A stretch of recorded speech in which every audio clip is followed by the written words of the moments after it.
ദൈവത്തിന്റെ അതിപരിശുദ്ധമായ നാമം വാഴ്ത്തപ്പെടുമാറാകട്ടെ. ഇന്ന് പകൽക്കാലം എൻ്റെ പ്രിയ സഹോദരങ്ങൾ, കൂടപ്പിറപ്പുകൾ, സുഹൃത്തുക്കൾ, അഭിഷിക്തന്മാർ, നിങ്ങൾ എല്ലാവരും സന്തോഷത്തോടു കൂടി ആയിരിക്കുന്നുവെന്ന് ഞാൻ ദൈവത്തിൽ വിശ്വസിക്കുന്നു. നിങ്ങളെല്ലാവരെയും ഓർത്ത് ഇന്ന് പകൽക്കാലം പ്രാർത്ഥിച്ച് എല്ലാ ദിവസവും ധ്യാനിക്കുന്ന പോലെ തിരുവചനത്തിലേക്ക് പെട്ടെന്ന് പ്രവേശിക്കാം. അതിന് ആധാരമായിട്ട് റോമർക്കെതിരെ ലേഖനം 15-ാം അധ്യായം അതിൻ്റെ 29-ാം വാക്യം.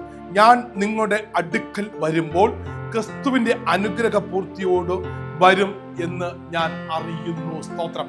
അനുഗ്രഹത്തിന്റെ ദൈവിക പൂർത്തീകരണം ഇന്ന് പകൽക്കാലം ദൈവം നമ്മളിൽ നടത്തട്ടെ എന്ന് ഞാൻ ആത്മാർത്ഥമായി പ്രാർത്ഥിക്കുന്നു.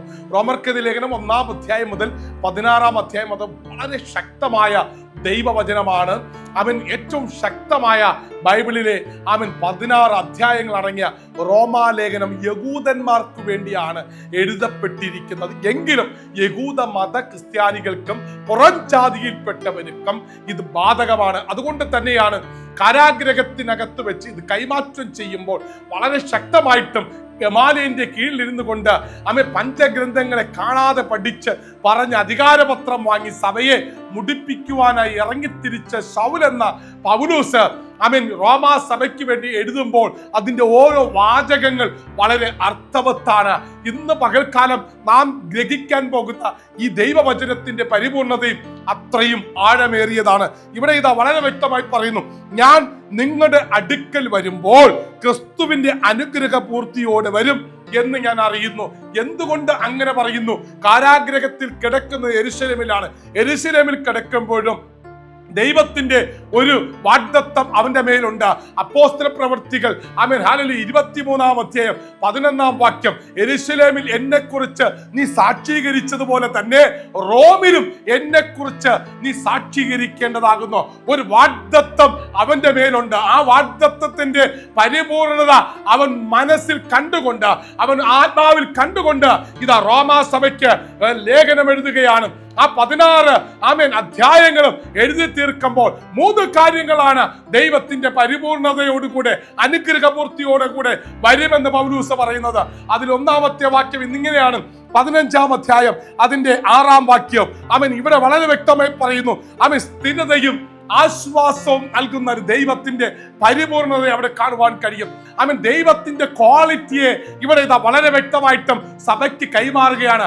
ദൈവത്തിന്റെ ക്വാളിറ്റി എന്താണ്? അവൻ സ്ഥിരതയും ആശ്വാസവും നൽകി നമ്മെ പരിപൂർണതയിൽ നയിക്കുന്ന ദൈവമാണ്. രണ്ടാമതായി 15-ാം അധ്യായം അതിന്റെ 13-ാം വാക്യം, പ്രത്യാശയും പരിശുദ്ധാത്മാവിന്റെ ശക്തിയും നൽകുന്ന ദൈവത്തിന്റെ പരിപൂർണതയുടെ ആ ശക്തിയെ വെളിപ്പെടുത്തുകയാണ്.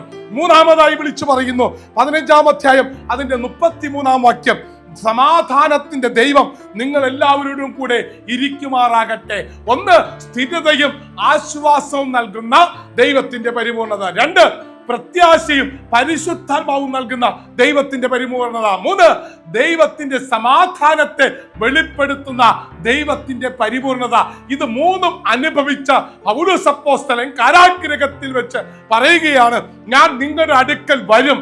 അത് എന്തുകൊണ്ടെന്ന് പറഞ്ഞാൽ എന്റെ മേലൊരു വാഗ്ദത്തമുണ്ട്, എന്റെ മേലൊരു ദൂതുണ്ട്. അത് ഞാൻ പ്രാപിച്ച് നിങ്ങളുടെ അടുക്കൽ വരുമ്പോൾ ക്രിസ്തുവിന്റെ അനുഗ്രഹം പൂർത്തി കൂടെ തന്നെ ഞാൻ നിങ്ങളുടെ അടുക്കലേക്ക് വരും. നിങ്ങൾക്കൊരിക്കലും എന്നെ കളിയാക്കാൻ പറ്റത്തില്ല. ഈ മാർഗത്തിലേക്ക് പോയതുകൊണ്ട് നീ നശിച്ചു എന്ന് പറയുവാൻ ഞാൻ ഇടവരുത്തത്തില്ല.